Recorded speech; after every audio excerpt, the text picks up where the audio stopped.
The Plants vs. Zombies franchise has had hundreds of plants over the years, and today I'm going to be looking at some of the weirdest plants and also some of the coolest plants I've found.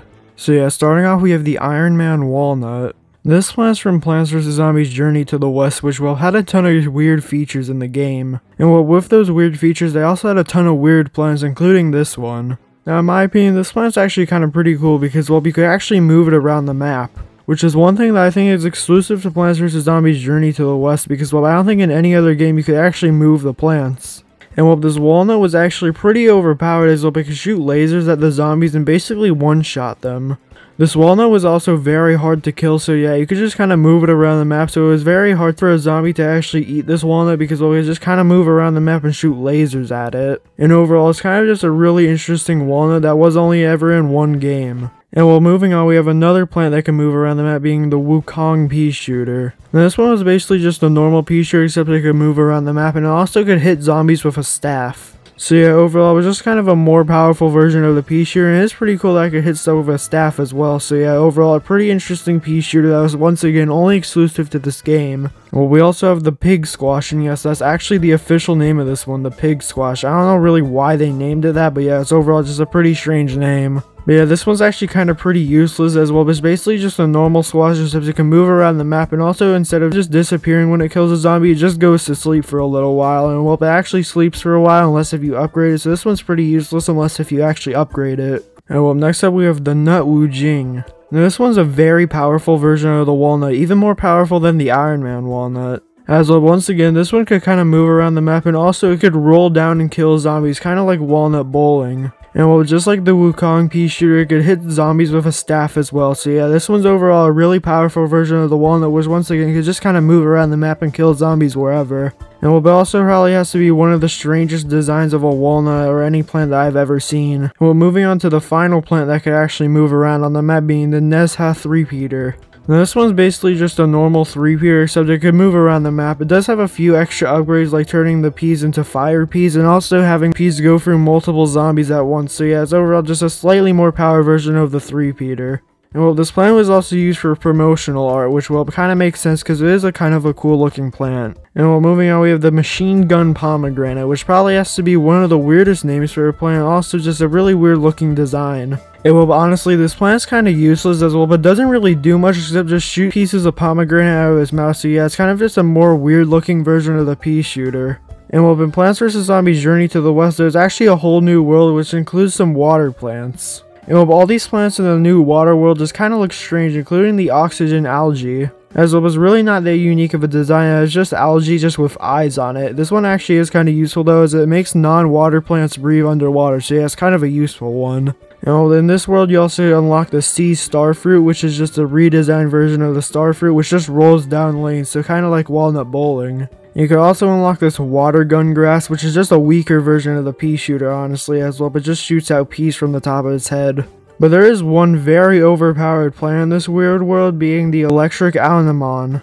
This one probably has to be the most overpowered plant in the game, as it basically just insta-kills any zombie. As well, any zombie near this plant just kind of gets electrocuted and dies instantly, so yeah, this one's just a really overpowered plant that was added to the game. And well, there's also a few other plants that I don't really have gameplay of, so I'm just going to kind of show you pictures of them, starting off with the Carrotillary.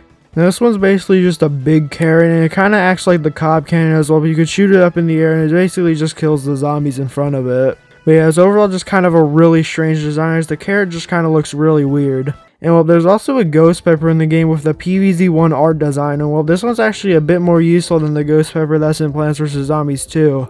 As well, this one actually doesn't disappear, and well, it could actually get eaten. When this plant does get eaten, it kind of just explodes and kills all the zombies near it. So yeah, this one's actually a bit more useful than the Plants vs. Zombies 2 one, but this one just kind of looks sad in my opinion. Like, just look at his face, he kind of just looks sad for no reason. And well, these next few plants I'm going to be looking at are from Plants vs. Zombies Social Edition, which I could find zero gameplay for, so yeah, I'm just going to kind of have to show you pictures of them. Starting off with the Icy Fume Shroom, which is just a recolor of this Fume Shroom, and it has some ice spikes around it. And well, this one's probably one of the least unique plants that we're going to look at as well, but just the Fume Shroom, except it slows down the zombies in front of it. So yeah, it's basically just a Snoopy and a Fume Shroom combined. But moving on to a much more unique one, we have the Fire Shroom. Now, this one's very overpowered as well, but it kind of just burns the zombies to death, and also it takes forever to eat this one. As well, the fire shroom for some reason has similar health to the walnut, so yeah, it's basically just kind of like a walnut, except it just burns all the zombies in front of it. So yeah, this one's definitely just a very useful plant, and also a very obscure one. And well, the final plant that we'll be looking at in this game is the Super Chomper. You know, just like the Icy Fume Shroom, this is just a reskin version of the Chomper, and well, this one's actually a bit more useful as it eats multiple zombies at once. And well, this one also takes less time to digest as the normal Chomper, so yeah, this is just kind of a better version of the normal Chomper, which makes sense because well, it's literally named the Super Chomper. And well, next up we're moving on to Plants vs. Zombies Adventure, starting off with the Popcorn. Now for some reason I don't really like the design of this one. It's probably just because the face overall looks really weird, and well, this is also just kind of a really useless plant. As well, it's basically just a worse version of the Cherry Bomb as well, but just kind of explodes when a zombie eats it. So yeah, overall there really isn't much to say about this one, as it's just a piece of popcorn that looks weird. Moving on to one of my favorite plants on this list being the Bee Shooter. Now even though it's just a reskin version of the Pea Shooter, I do really like this one, except this one's just kind of very useless. As well, not only did people have to pay for this one, except it just didn't really do anything. It was just a reskin version of the Pea Shooter that shot literal bees. And that's literally all it did. It didn't deal any extra damage, and it had no extra perks to it. So yeah, people had to pay literal real life money for this one and just get nothing out of it. And well, we also have the Sweet Pea, which once again costs gems to get, except you don't really need to pay real money for this one, as it's slightly cheaper than the Bee Shooter. And well, this one's also slightly better than the Pea Shooter, so yeah, it's kind of worth more getting, but still, it's kind of ridiculous that the Bee Shooter costs real life money when it's completely useless. And well, moving on, we have the Pineapple Pult. Now, just like the Carrot Artillery we looked at earlier, this one's kind of just a copy of the Cob Cannon. As well, basically, it shoots pineapples out of its mouth, and it just has to recharge over time. And well, one thing that I don't really like about this one is that the art style of it just looks really weird, because well, this one was released in Plants vs. Zombies Online, which is just kind of a really weird game in itself, and the art style just doesn't really line up with the game. But yeah, overall, it's just kind of a more useless version of the Cob Cannon, and there's not much else to say about it. And well, moving on to one of the strangest plants ever released in any Plants vs. Zombies game, being Chester the Chomper. Now, all this is just a reskin version of the Chomper, just with Chester the Cheetah on Chomper.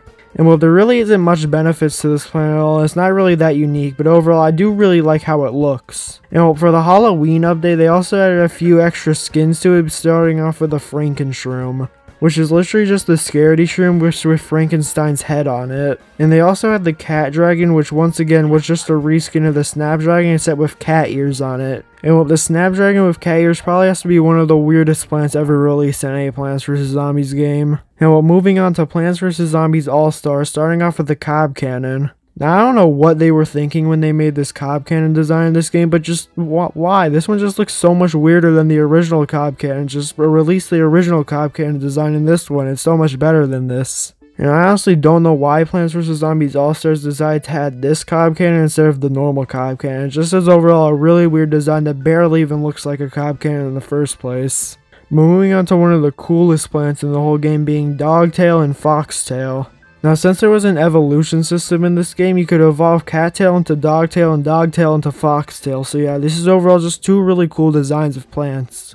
And well, Dogtail and Foxtail probably has to be some of my favorite plants ever released in Plants vs. Zombies All-Stars. And well, they're also really cool and unique looking.